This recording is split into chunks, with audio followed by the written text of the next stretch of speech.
डरने के लिए तैयार हो, लेकिन पहले एक झटके वाली खबर सुन लो। क्या तुम्हें पता है कि 80% लोग हमारी कहानियां तो बहुत पसंद करते हैं, लेकिन अभी तक सब्सक्राइब नहीं किए हैं?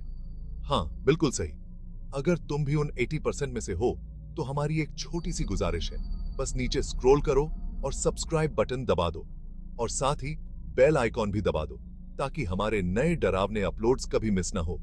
ये छोटा सा काम है, लेकिन हमारे लिए बहुत मायने रखता है। चलो, हमारे खौफनाक कम्युनिटी में शामिल हो जाओ और डरने के लिए तैयार हो जाओ। रुको, क्योंकि आज की डरावनी कहानी बस शुरू होने वाली है। मजा मत छोड़ो।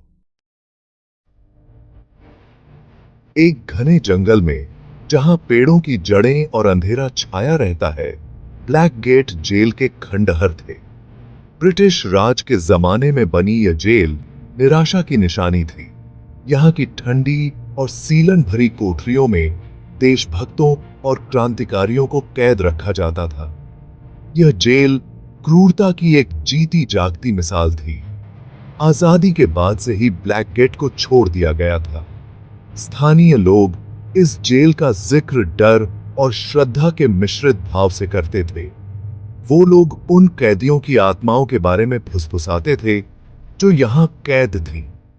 कोई भी इस खंडहर के पास जाने की हिम्मत नहीं करता था। जंगल के पास रहने वाले लोगों में भूतों के साए और अजीब आवाजों की कहानियां मशहूर थीं। कुछ लोग दावा करते थे कि उन्होंने जेल की सलाखों से झांकती हुई परछाइयां देखी हैं। दूसरों ने कसम खाई थी कि उन्होंने रात के सन्नाटे में जंजीरों की आवाज सुनी है। जैसे जैसे कोई जेल के करीब जाता, वैसे वैसे हवा में एक अजीब सी घुटन महसूस होती थी। सन्नाटा इतना गहरा होता था कि बस पत्तों की सरसराहट और कौवों की कांव कांव सुनाई देती थी। यह जेल एक क्रूर अतीत की याद दिलाती थी। ब्लैक गेट से जुड़ी सबसे भयानक कहानी सड़ी हुई आत्मा की थी।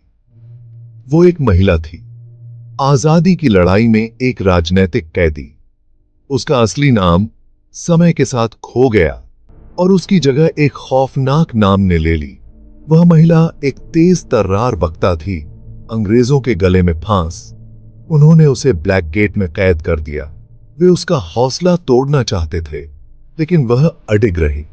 यहां तक कि यातनाओं का सामना करते हुए भी उसने चुप रहने से इनकार कर दिया। उसकी जिद से नाराज होकर पहरेदारों ने उस पर अकथनीय अत्याचार किए। उस महिला की मौत धीमी और दर्दनाक थी। कहानी यह है कि उसकी आत्मा गुस्से और बदले की प्यास से भरी हुई जेल की दीवारों के भीतर ही कैद हो गई। जिन पहरेदारों ने उसे सताया था, उनकी मौत भी दर्दनाक। ऐसा लगता था जैसे कोई अदृश्य शक्ति बदला ले रही है। सालों से सड़ी हुई आत्मा की कहानी बढ़ती रही। कुछ लोगों का मानना था कि उस महिला की प्रताड़ित आत्मा अभी भी जेल में घूमती है। मशहूर डॉ अरुण मेहरा के नेतृत्व में पैरानॉर्मल इन्वेस्टिगेटर्स की एक टीम ने ब्लैक गेट में जाने की हिम्मत की। डॉ मेहरा स्वभाव से शक्की थे, एक वैज्ञानिक इंसान। वो भूतों की कहानियों को दिमाग का वहम समझते थे। उन्होंने ब्लैक गेट की जांच करने की चुनौती स्वीकार की। टीम में डॉ मेहरा, उनकी सहायक रिया, विक्रम नाम का एक कैमरामैन और श्रीमती डी सूजा नाम की एक साइकिक मीडियम शामिल थीं। जैसे ही उन्होंने जेल के प्रवेश द्वार के रूप में काम करने वाले टूटे हुए तोरण द्वार से कदम रखा, हवा भारी हो गई। दमनकारी माहौल को नकारा नहीं जा सकता था। जेल टूटी हुई दीवारों, जंग लगे लोहे और अंधेरे गलियारों की एक भूल भुलैया थी। टीम अलग अलग दिशाओं में फैल गई। उनके कदमों की गूंज भयानक सन्नाटे में गूंज रही थी। जैसे जैसे टीम ब्लैक गेट के बीचों बीच आगे बढ़ी, अजीबोगरीब घटनाएं होने लगीं। खाली कोठरियों से फुसफुसाहट सुनाई देने लगी, धीमी और अस्पष्ट। उनकी नजरों के किनारे पर साए नाच रहे थे। विक्रम ने कसम खाई कि उसने सफेद पोशाक में एक महिला की झलक देखी है। डॉ मेहरा ने इसे रोशनी का धोखा कहकर खारिज कर दिया। रिया इस एहसास को दूर नहीं कर सकी कि वे अकेले नहीं हैं। वह मुड़ी, लेकिन वहां कोई नहीं था। टॉम मेहरा बेचैनी की बढ़ती भावना को नजरअंदाज नहीं कर सके। वे जेल के उस हिस्से में पहुंचे जहां कभी महिला राजनैतिक बंदियों को रखा जाता था। यहां की हवा में गम का एक अजीब सा एहसास था। श्रीमती डी सूजा एक कोठरी के प्रवेश द्वार पर रुक गईं। जैसे ही उन्होंने जंग लगे लोहे को छूने के लिए हाथ बढ़ाया, उनका हाथ कांपने लगा। उन्हें यहीं रखा गया था, उन्होंने फुसफुसाते हुए कहा। डॉ मेहरा की रीढ़ हिच की हड्डी में एक सिहरन दौड़ गई। इस कोठरी की ऊर्जा अलग थी। यह ठंडा, भारी और एक कच्चे, स्पष्ट क्रोध से युक्त था। श्रीमती डी सूजा ने अपनी आंखें बंद कर लीं। उनका चेहरा एकाग्रता में सिकुड़ गया। उन्होंने उसे पीटा। उन्होंने फुसफुसाते हुए कहा। उनकी आवाज भावुकता से कर्कश थी। उन्होंने उसे पकड़ रखा था और वह हांफने लगी। उसका शरीर फूट फूट कर रो रहा था। रिया श्रीमती डी सूजा की तरफ दौड़ी। उसका दिल भी उसके सीने में तेजी से धड़क रहा था। सब ठीक है, उसने सांत्वना देते हुए कहा, बूढ़ी औरत की पीठ पर हाथ रखते हुए। टॉम मेहरा, उनका चेहरा पीला पड़ गया। भयभीत आकर्षण में देखा, क्योंकि श्रीमती डी सूजा ने अनिका के दर्द को महसूस करना जारी रखा। उसने इस तरह की चीज पर कभी विश्वास नहीं किया था, लेकिन वह उस कच्चे भाव को नकार नहीं सका जो बुजुर्ग महिला से बह रहा था। विक्रम, उसका कैमरा अभी भी चल रहा था। उसने अपनी त्वचा पर ठंडे पसीने को फूटते हुए महसूस किया। वह जानता था, एक भयानक निश्चितता के साथ, कि वे वास्तव में बुराई पर ठोकर मार चुके हैं। उन्होंने उसे मरने के लिए छोड़ दिया। श्रीमती डी सूजा ने गला घोंटते हुए कहा। उसकी आवाज दर्द से भरी हुई थी। अंधेरे में अकेला, उसकी संगति में उसके क्रोध और उसके दर्द के अलावा कुछ भी नहीं था। जैसे ही श्रीमती डी सूजा ठंडे, नम फर्श पर गिर पड़ी, उनका शरीर फूट फूट कर रो रहा था। कोठरी में एक ठंडी हवा चली। हवा में ऊर्जा की गड़गड़ाहट हुई। तापमान गिर गया और फिर सब कुछ खत्म हो गया। एक खून जमा देने वाली चीख जेल में गूंज उठी, नम दीवारों से टकरानी और उनकी रीढ़ की हड्डी में ठंड भेजना।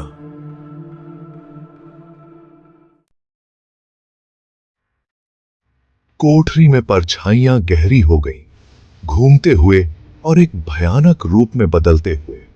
एक महिला, उसका चेहरा रोष के मुखौटे में बदल गया, उनकी आंखों के सामने प्रकट हुई। उसकी आंखें एक अप्राकृतिक रोशनी से चमक रही थीं, घृणा की आग से जल रही थीं।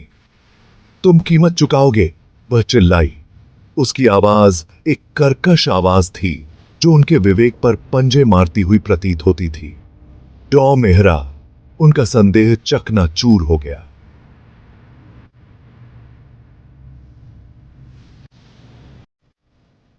दहशत में पीछे हट गए। रिया चिल्लाई। उसकी आंखें दहशत से फैल गईं क्योंकि एपरेशन उन पर झपटा। एपरेशन फिर से झपटा। उसका स्पर्श विक्रम की बांह को छू गया। वह दर्द से चिल्लाया, क्योंकि एक भीषण गर्मी उसके शरीर से होकर गुजरी, बर्फीली आग का निशान छोड़कर, जिसने उसकी इंद्रियों को सुन्न कर दिया। वह जमीन पर गिर पड़ा, तड़प रहा था, क्योंकि जलते हुए मांस की गंध हवा में फैल गई थी। टॉम मेहरा, उनका दिमाग दौड़ रहा था, जानते थे कि उन्हें बचना होगा।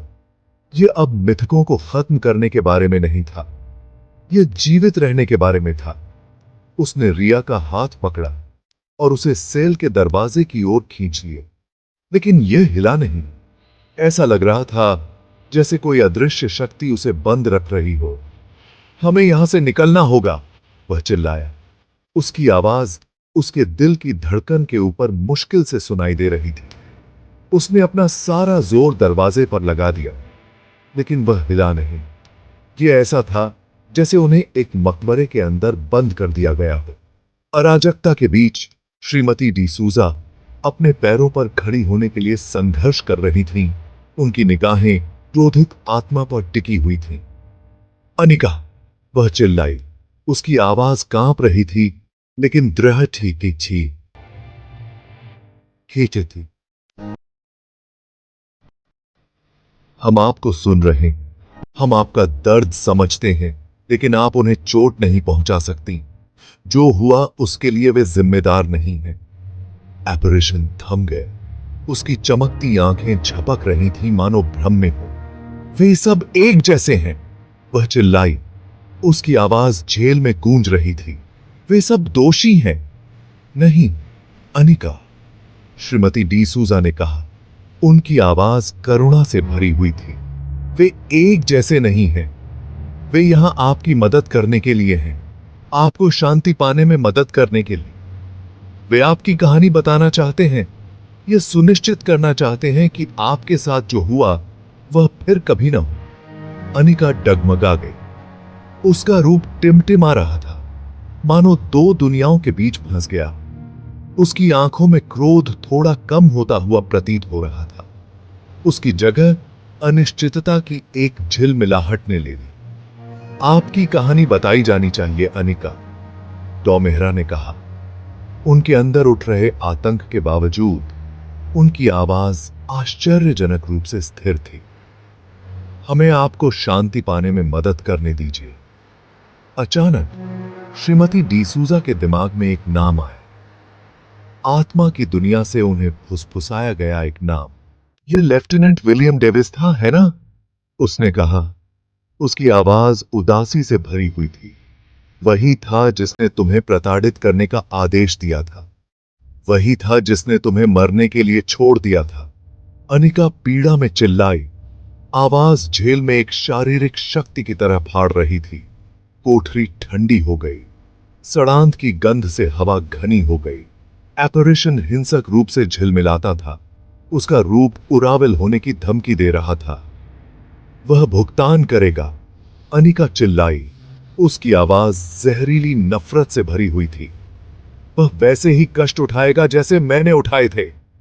एक अंतिम कान फाड़ देने वाली चीख के साथ अनिका का एपरेशन गायब हो गया। एक स्थायी ठंडक और सड़ांत की हल्की गंध पीछे छूट गई। कोठरी का दरवाजा खुल गया, मानो किसी अदृश्य पकड़ से मुक्त हो गया हो। टीम अपने मूल तक हिल गई। गलियारे की सापेक्षिक सुरक्षा में बाहर ठोकर मार गई। डॉमेहरा, उनका संदेह चकनाचूर हो गया। जानते थे कि उन्होंने वास्तव में कुछ असाधारण देखा है। उन्होंने बुराई का सामना किया था और कहानी बताने के लिए जीवित थे। उसने लेफ्टिनेंट विलियम डेविस के बारे में सच्चाई का पता लगाने की कसम खाई, दुनिया के सामने उसके अपराधों का पर्दाफाश करने के लिए।